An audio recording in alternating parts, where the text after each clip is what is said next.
Disclaimer for pro-Russian viewers. Prepare for some emotional damage. Come here, come here. I'll give you a hug. I'll walk you through it. It was all part of the plan. All part of the plan. On November 9th, after meeting with Russian Minister of Defense Shoigu, Commander-in-Chief Surovikin announced the complete withdrawal of Russian forces from the regional capital of Kherson, as well as the entire west bank of the Dnieper. For many Russians, this came off as a shock, worse than a breakup. But really, a lot of Russian Telegram channels had way too much hopium regarding the situation in Kherson. They saw the writing on the wall and just did not want to believe it. And now they all became doomers. Here you can see Russian war reporters during the crossing of the Dnieper. As you can see on their faces, they don't seem very happy. Russia took another L in Kherson. I truly feel bad for the Russians. Pulling out early truly sucks. Yet another humiliating setback for the second army in the world. The fourth serious military defeat after Kiev, Balakleya, and Liman.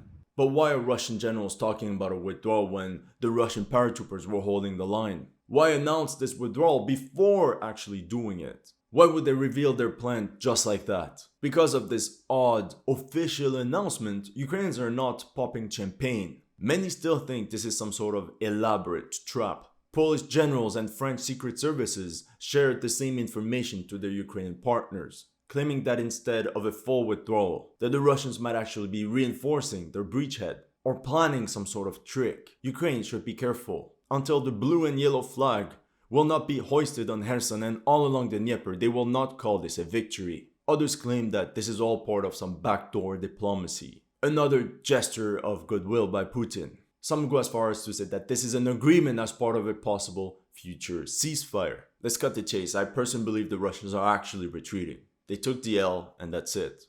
There's no trap and it's not part of an agreement. Meanwhile, a couple days ago, Serbian President Aleksandar Vučić compared the Battle of Kherson to the Battle of Stalingrad and said that whoever would win this battle would win the war. Hello my friends and welcome to History Legends here, the latest news about the Russo-Ukrainian war. As always, information changes by the hour, so if you have any new info, just comment it below. If you're new to this channel, make sure to subscribe and check out my Ukraine playlist so you don't miss anything I've said in the past. As you know, just like with many other commentators, a lot of my Ukraine videos have been targeted with limited or no ads. So make sure to subscribe to my Patreon or PayPal to keep the show running. Huge thanks to everyone that has already helped, and welcome to the headquarters. Withdrawal or trap.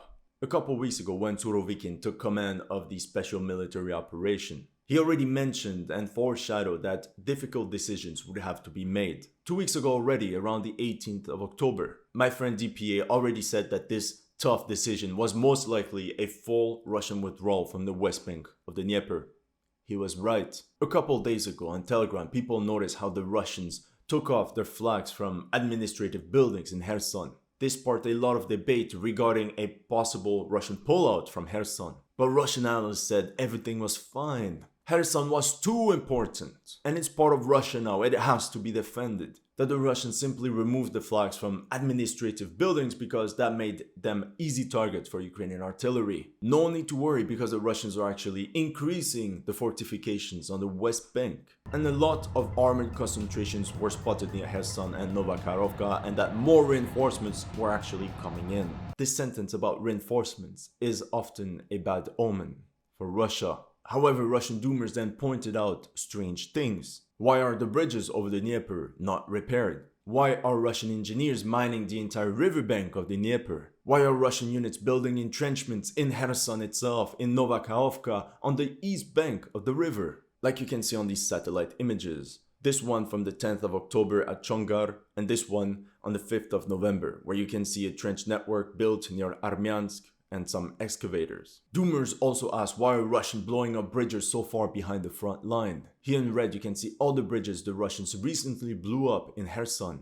The doomers kept asking questions. Why are all the civilians suddenly being evacuated? Once again, Russian military analysts rationalized the situation. They claimed that the evacuation of civilians was actually made to allow Russian soldiers to use these homes as accommodation, especially for the winter months. That this would allow more Russians to actually go to Kherson and then launch a counterattack, drive to Odessa. That by removing civilians, Russian pontoon bridges could focus on supplying the military. that by removing all these friendly civilians, the Russians would be able to defend every inch of the ground. Meanwhile, pro-Ukraine bloggers thought that this was all part of some sort of trick by the Russians to lure Ukraine forces into a mass assault against heavily fortified positions. That's what happens when you're in the middle of the fog of war, when you only have a little information and you see the war unfold one step at a time. And you can't skip forward, back to reality. Take it with a pinch of salt or a handful if you want, but the Russians claim that from August to October, the armed forces of Ukraine lost 9,500 KIA in Kherson alone. Meanwhile, the Russians claim that their own losses are around 1,200 KIA. In any case, despite these big casualties, that did not scare the Ukrainians for going against Kherson once again. Early on November 9th, some reports suggested that the Ukrainian attack against Sniorivka was the beginning of the long-awaited Ukrainian offensive to liberate Kherson. At first, it was pointed that the Russians were holding the line, that Ukrainian attacks were being repulsed. And all of a sudden, videos showed up how the Ukrainians were hoisting their flag on the western part of Sniorivka. And right after, all of a sudden, Surovikin announced the complete withdrawal from Kherson. He also said that 115,000 civilians were evacuated. Truly, honestly, I feel bad for them. They were promised all sorts of things by Moscow. Security, money, infrastructures, and here they are, expropriated, homeless, with only a couple rubles in their hands. Because of this withdrawal, Zelensky will arrive at the G20 summit in Indonesia as a real winner. Meanwhile, Putin announced that he would not attend this event. Ukrainians reported that the Russians are in the process of withdrawing a couple units from Kherson, the 76th Airborne Assault Division, 106th Airborne Division, and the 22nd Army Corps from Crimea.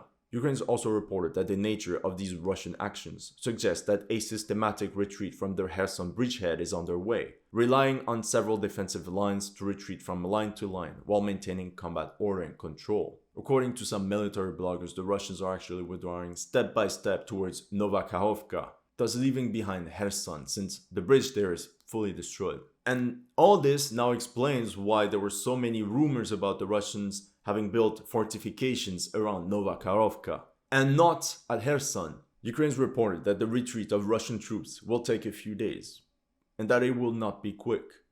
There are several thousand pieces of combat equipment and weapons on the West Bank. The goal is to withdraw in good order and to keep these units combat ready. To do so, the Russians heavily mined the front line to cover their retreat. But once again, Russian forces left behind valuable military equipment intact. Ukraine simply had to pick them up. Even Houthi rebels destroyed their stuff before retreating. Now with this Russian Dunkirk, it's important to see if the Ukrainians will actually bomb the retreating Russian forces. If not, the possibility of a deal between Russia and Ukraine cannot be excluded. At the same time, on Telegram, because of honor and pride, Russian paratroopers wanted to make it known that they did not abandon these positions because of enemy attacks, but because they were ordered so. And remember that General Surovikin is not responsible for this military debacle. He inherited the mess of his predecessors. The way I see it, it's like when you inherit a house that has been in your family for decades, centuries.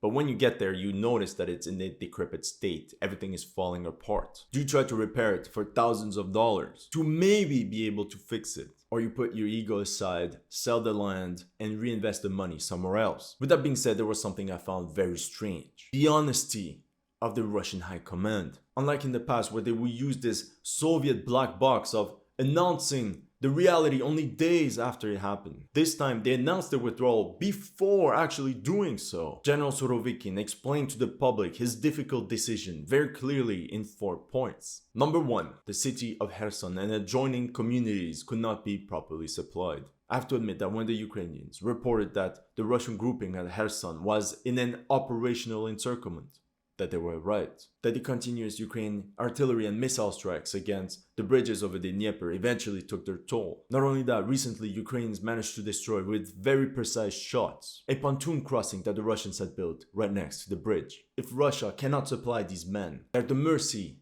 of the Ukrainian forces. Number 2, Ukrainians plan to flood the region by blowing up the Kakhovka barrage. Look at this video. This is what would happen if the barrage gets destroyed. Ukrainians fully benefit from this scenario. By blowing up the barrage, a wave of 10 meters would just swallow everything. Soldiers, military equipment, Pontoon crossings would all get overflowed. It would essentially isolate for good this 30,000 strong Russian grouping on the west bank of the Dnieper. It would be an unmitigated disaster for Russia. This is why the Ukrainians kept hitting the barrage. The Russians tried to drain the reservoir to mitigate this catastrophe, but the operation probably did not go as they expected. We're almost done. Number 3. Surovikin said that the most feasible option was to organize a new line of defense along the barrier line of the Dnieper. As you can imagine, the Dnieper forms a natural barrier, and if the Russians pull out all their forces, they can then blow up the barrage, which would then make the Dnieper much more wider. As you can see on this map, the Russians are building 3 lines of trenches and bunkers on the east bank of the Dnieper. These defensive positions will make use of the Dnieper and the many canals in the Kherson region. As you can see here, these defensive lines consist of trenches supported by buried positions for armored fighting vehicles. This is what most of the positions along the right bank of the Dnieper look like. 2 rows of trenches and positions for vehicles. In places where it is difficult to dig trenches, Russia has deployed prefabricated bunkers. You can see how simple concrete blocks can force a tank to a full stop. What I find interesting is that the Russians built intensive fortifications both on the west and east bank of the Dnieper, perhaps to confuse Ukrainians as to their real intentions.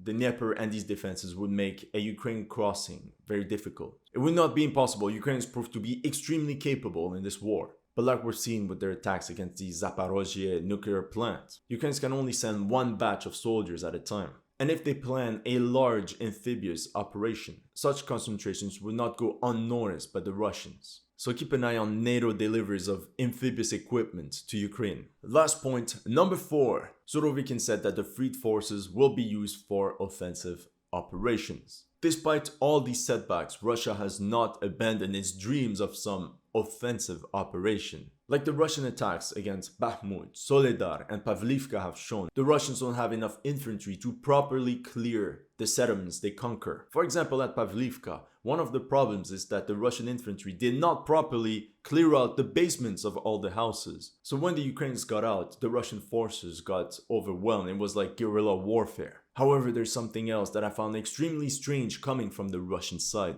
The moment Shoigu and Surovikin made their announcement, the head of the Wagner PMC, Yevgeny Prigozhin, and Ramzan Kadyrov approved of his decision in some sort of concerted PR campaign. It's really different from what the Russians did in the past 7 months. Remember Prigozhin, who previously criticized the command of the Russian army for retreating from Liman, today supports the decision to leave Kherson. He said that the decision taken by Surovikin was not an easy one, but he acted as a man that was not afraid of responsibility. He has done this withdrawal in an orderly fashion, taking the full weight of this decision without fear.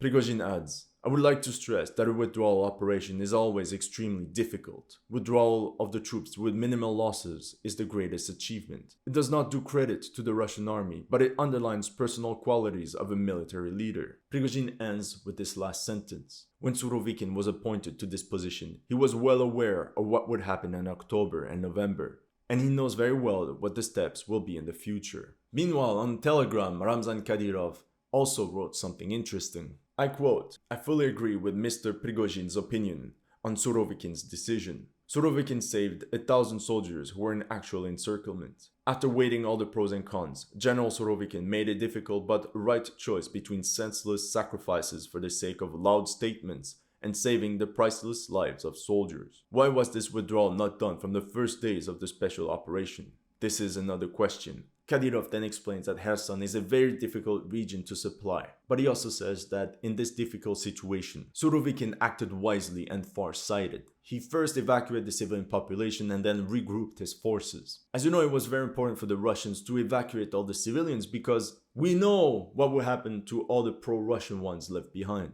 compared to the messy Russian withdrawals of the past. Kadyrov ends by saying, therefore, I believe that Surovikin acted like a real military general, not afraid of criticism. He is responsible for the people he sees better. Again, I've never seen such openness coming from the Russian side. Future operations. At this point, it is obvious that Russian offensive operations against Mykolaiv and Odessa in the foreseeable future can be forgotten. Put a big red X on it. These cities prove to be a bridge too far for Russia. It will take some time for the Ukrainian army to build up enough forces and amphibious capabilities to cross over the Dnieper. But just like this article from the Daily Beast explains, Ukraine did not give up on its goal of capturing Crimea, which makes all the rumors about a deal between Russia and Ukraine highly unlikely. And I even talk about it in one of my previous videos. And by reaching the Dnieper, it also opens the door for a possible Ukrainian offensive towards Crimea. In the meantime, I believe that both Russia and Ukraine will redeploy their forces, most likely along the Zaporozhye line. Many analysts believe that we can expect a Russian offensive for late November, early December. Maybe, I don't know. The Russians could position a lot of their mobilized personnel along the Dnieper and use their elite paratrooper divisions as spearhead for an offensive. That's if they can launch an offensive, because in the past few months, Russian attacks proved to be very disappointing. Another question, can the Russians stomach the high casualty rates related to offensive operations? That's all I have for you today. Let me know in the comment section what you thought of my analysis. If you're new to this channel, make sure to like and subscribe. And if you want to help me keep the show running, make sure to check out my Patreon and PayPal.